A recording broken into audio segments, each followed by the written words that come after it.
శాసన మండలిలో ఒక విచిత్రమైన సంఘటన జరిగిందండి. ఎలా అంటే ఆ సంఘటనతోటి వైఎస్ఆర్సీపీ నాయకులు చాలా కోపం అయితే కనుక వచ్చింది వాళ్ళకి. వాళ్ళ కోపానికి వెంటనే అచ్చెన్నాయుడు గారు క్షమాపణలు చెప్పాల్సి వచ్చింది. తమరు క్రిస్టియను, మీ నాయకుడు క్రిస్టియన్, నేను తప్పు పట్టడం లేదు, తప్పు పట్టకూడదు కూడా, కానీ శాసన మండలిలో మంత్రి గారు బాధ కలుగుతుంది. నేను తీసుకోను, ఎవరినన్నా బాధ కలుగుతుంది. ఎవరిని క్రిస్టియన్ అన్నారు? వెంకటేశ్వర స్వామి పవిత్రుడే ఇంత దారుణంగా దెబ్బతీస్తున్నారు అధ్యక్ష. మీరు చైర్ని ప్రతిరోజు నన్ను నన్ను మీరు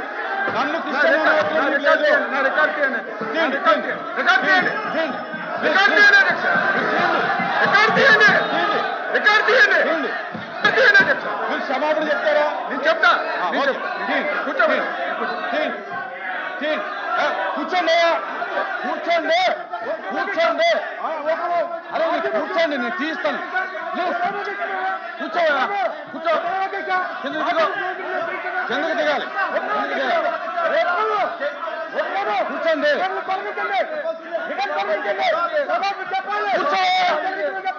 కూర్చో. అరే కిందకెళ్ళి కూర్చో, నేను మాట్లాడతాను. అరే అరే కూర్చోండి, కూర్చోండి.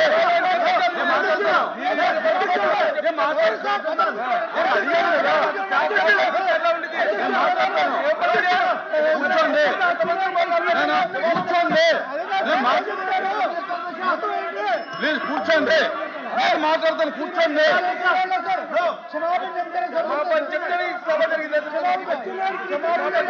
కూర్చోండి, నేను మాట్లాడు.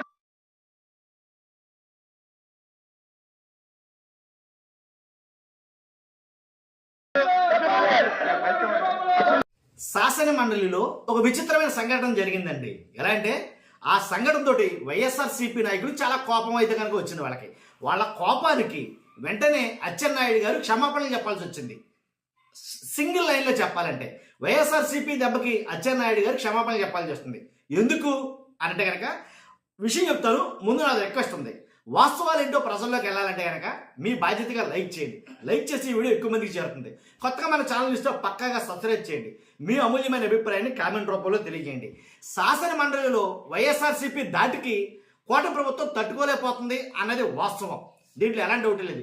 ఎలాగంటే విరుచుకు పడిపోతున్నారు వైఎస్ఆర్సీపీ వాళ్ళు. ఎందుకంటే చర్చ పెడదామంటే పరిగెత్తుకుపోయే పరిస్థితులు అయితే కనుక కోట ప్రభుత్వం ఉంది. ఇలాంటి పరిస్థితుల్లో ఈరోజు అనుకోకుండా సంఘటన అయితే జరిగింది. ఏంటంటే అచ్చెన్నాయుడు గారు నిలబడి శాసన మండలిలో ఆయన మాట్లాడిన మాట ఏంటంటే తమరు క్రిస్టియను, అలాగే మీ నాయకుడు క్రిస్టియను అని మాట్లాడడం జరిగింది. ఎవరైతే శాసన మండలి చైర్మన్ కొయ్య మోషన్ రాజు గారు ఉన్నారో ఆయన్ని క్రిస్టియను, అలాగే జగన్మోహన్ రెడ్డి గారిని కూడా క్రిస్టియను. ఈ మాట అలా ఉంచితే కనుక కూటమి నాయకుల్లో చాలా మందికి ఇది ఒక అలవాటుగా మారింది. ఏంటంటే కొంచెం గట్టిగా ఎవరు మాట్లాడినా సరే వాళ్ళలో మీరు క్రిస్టియన్ కదా అని మాట్లాడటం జరుగుతుంది. అంటే ఇప్పుడు ఆంధ్రప్రదేశ్లో క్రిస్టియన్ అనే వాళ్ళు ఎవరు ఉండకూడదా? క్రిస్టియన్ అనే వాళ్ళు అసలు ఆంధ్రప్రదేశ్లో బ్రతకడానికి అర్హులు కాదా? ఏ క్రిస్టియన్ అయితే తప్పేంటంట? ఏ క్రిస్టియన్గా అసలు ఉండడం నేరమా? నాకు తెలియకడుతున్నా. అంటే చాలాసార్లు చాలా సందర్భాల్లో అంటే ఇప్పుడు అచ్చెన్నాయుడు గారు అన్నారని నేను అంటలేదు, కానీ పవన్ కళ్యాణ్ గారు కూడా గతంలో 2-3 సార్లు అంటాం నేనే విన్నాను. డైరెక్ట్గా వీడియోలు కూడా ఉన్నాయి. ఏమంటే కనుక ఇదే హిందువులకు జరిగింది కాబట్టి సరిపోయింది, ఇదే హిందువుకు జరిగింది కాబట్టి సరిపోయింది, కాబట్టి హిందూ మతానికి జరిగింది కాబట్టి సరిపోయింది, అదే క్రైస్తవులకు జరుగుంటేనో లేదా ముస్లింలకు జరుగుంటేనో ఈ పార్టీకి రాష్ట్రం ఎలా ఉండంటే అలా ఉండును అని ఇలాంటి వ్యాఖ్యలు అయితే చేయడం జరిగింది. అంటే అటు క్రిస్టియన్స్ని ఎలా చూపించాలని, ఎలా పోర్ట్రేట్ చేయాలని ఇప్పుడు అచ్చెన్నాయుడు గారు కూడా అంటే కొయ్య మోషన్ రాజు గారు ఆయన అసలు ఎలా అంటే సభను నడిపే విధానం నిజంగా హ్యాట్సాప్ అని చెప్పాలా. చాలా బాగా అసలు మామూలు కాదు. ఎవరికి తగ్గట్టుగా వాళ్ళతో ఉండటం అయితే జరుగుతుంది. ఏంటి అటు ఇటు కాకుండా పార్టీలకు అతీతంగా అటు టీడీపీ పార్టీ కావచ్చు, ఇటు వైఎస్ఆర్సీపీ పార్టీ కావచ్చు, ఈ పార్టీలన్నీ పక్కన పెట్టి చాలా న్యాయ నిర్ణేతగా చాలా చక్కగా వ్యవహరిస్తున్నాడు అని అయితే కనుక మంచి మన్నలు పొందుకున్నాడు ఆయన రాష్ట్రం మొత్తం మీద. అలాంటి కొయ్య మోషన్ రాజు గారిని ఆయన మాట్లాడే విధానాన్ని కానీ ఎవరు ఇప్పటి వరకు తప్పు పట్ల అలాంటిది అచ్చెన్నాయుడు గారు ఏం మాట్లాడారంటే కనుక తమరు క్రిస్టియను, మీ నాయకులు క్రిస్టియను, హిందువులు అయినటువంటి అని మాట్లాడడం చాలా మటుకి సభలో ఉన్న వాళ్ళు ఎవరు హర్షించాల. వెంటనే వైఎస్ఆర్సీపీ పార్టీ వాళ్ళు చాలా సీరియస్ అయ్యారు ఈ అంశం మీద. వెంటనే క్షమాపణ చెప్పాలి అనేది కనుక వాళ్ళు గట్టిగా కూర్చోవడంతో వేరే పరిస్థితి లేక, వేరే దారి లేక నేను క్షమాపణ చెప్పడానికి కూడా సిద్ధంగా ఉన్నాను. క్షమాపణ చెప్పడం కూడా జరిగింది. కాబట్టి ఆయన క్షమాపణ చెప్పినా సరే ఇలాంటి సంఘటనలు చాలా చాలా చాలా సార్లు జరుగుతున్నాయి. ఏంటి, ఎవరైనా మాట్లాడితే వాళ్ళకి ఏదో కులం అంటగట్టడం, ఏదైనా కొంచెం గట్టిగా మాట్లాడుతున్నారంటే వాళ్ళకి ఏదో మతం అంటగట్టడం, లేదు ఇంకా ఎక్కువగా మాట్లాడుతున్నారంటే కనుక వాళ్ళ మీద కేసులో ఏయో బనాయించడం. ఇది కరెక్ట్ కాదేమో రాజకీయాల్లో. అంటే కులాల మీద రాజకీయం చేయాలనుకుంటాం, మతాల మీద రాజకీయం చేయాలనుకుంటాం, మమ్మాటికి పొరపాటేమో. ఎవరి వ్యక్తిగతం వాళ్ళండి. క్రైస్తవులు అయితే కనుక, క్రిస్టియన్స్ అయితే కనుక మనుషులు కదా. ఇప్పుడు ఎంతమంది లేరు కన్వర్టెడ్ క్రిస్టియన్స్ అన్న వాళ్ళు, ఎంతమంది లేరు. ఎవరి మతం వాళ్ళది, ఎవరి కులం వాళ్ళది, ఎవరికి వాళ్ళకి స్వేచ్ఛ అనేది ఉంటుంది. కాబట్టి అలా ఉండకూడదు, అలా ఉంటే నేరం అన్నట్టుగా మాట్లాడితే అది ఎంతవరకు సమంజసం? ఇప్పుడు నిజంగా నేను హిందువునే అని చెప్తున్నాడు ఆయన. ఏంటి, మీరెలా చెప్పగలరు నేను క్రిస్టియన్ అని, మీరెలా అనగలరు అని ఎవరైతే చైర్మన్ గారు ఉన్నారో మోషన్ రాజు గారు ఆయన మాట్లాడతారు. వెంటనే ఈయన దగ్గర ఏమి లేదు, ఇక సమాధానం లేక నీళ్లు నమ్ముతున్నాడు. కాబట్టి నేను క్రిస్టియన్ అని మీరు ఎలా చెప్పగలరు, మీరు ఎలా అంటున్నారు ఆ మాట అని అంటే సమాధానం లేదు. సమాధానం లేకుండా స్టాచ్యూలాగా నిలబడిపోయాడు ఆయన.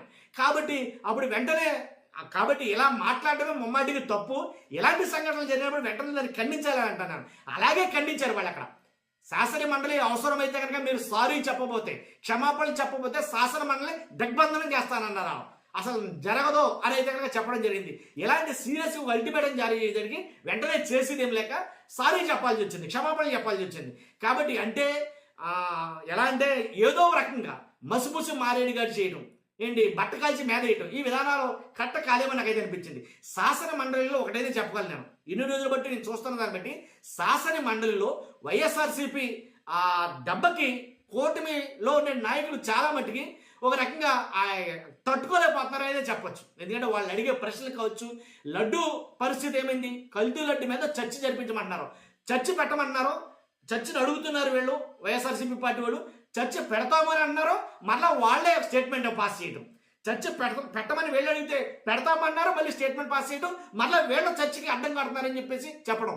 రాష్ట్ర ప్రజలందరూ చూస్తున్నారు యావత్తు. కాబట్టి రాష్ట్ర ప్రజలకి ఏం జరుగుతుంది ఏంటో క్లియర్ కట్గా తెలుసు. చర్చ పెట్టడానికి ఎందుకు వెనకడిగేస్తుంది ప్రభుత్వం కల్తీ లడ్డు మీద? చర్చ పెడితే ఓహో ఈ ప్రశ్నలకు సమాధానాలు చెప్పాల్సి వస్తుంది కాబట్టి చర్చకు ఒప్పుకోవడం లేదు అనేది అర్థమైంది. శాసన మండలిలో నేను ఒకటే చెప్తానండి, శాసన మండలి కనుక ఒక రకంగా కాదు ప్రశ్నలతోటి సంధిస్తున్నారు వైఎస్ఆర్సీపీ వాళ్ళు, ఎలాంటి డౌట్ లేదు.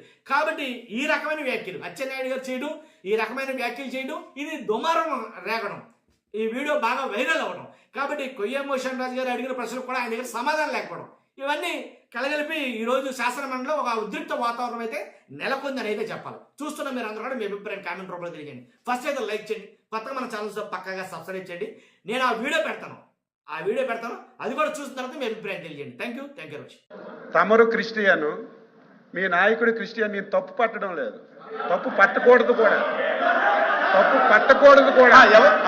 కానీ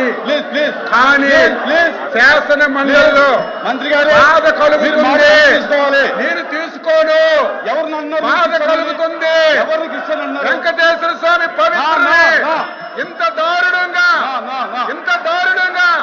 దెబ్బతీస్తున్నారు అధ్యక్ష. మీరు చైర్ని ప్రతిరోజు నన్ను నన్ను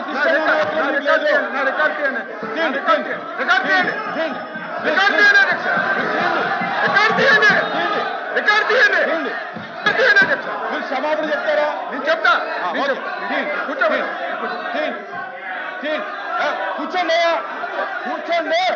కూర్చోండి అరే కూర్చోండి, నేను తీస్తాను.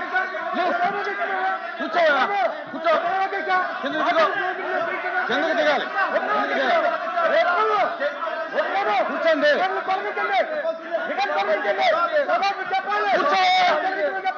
కూర్చో. అరే కిందకెళ్ళి కూర్చో, నేను మాట్లాడతాను. అరే కూర్చోండి,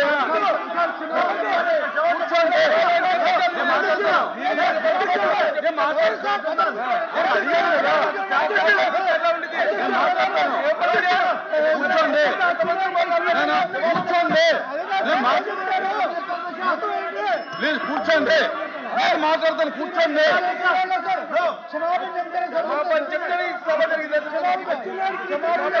కూర్చోండి, నేను మాట్లాడు.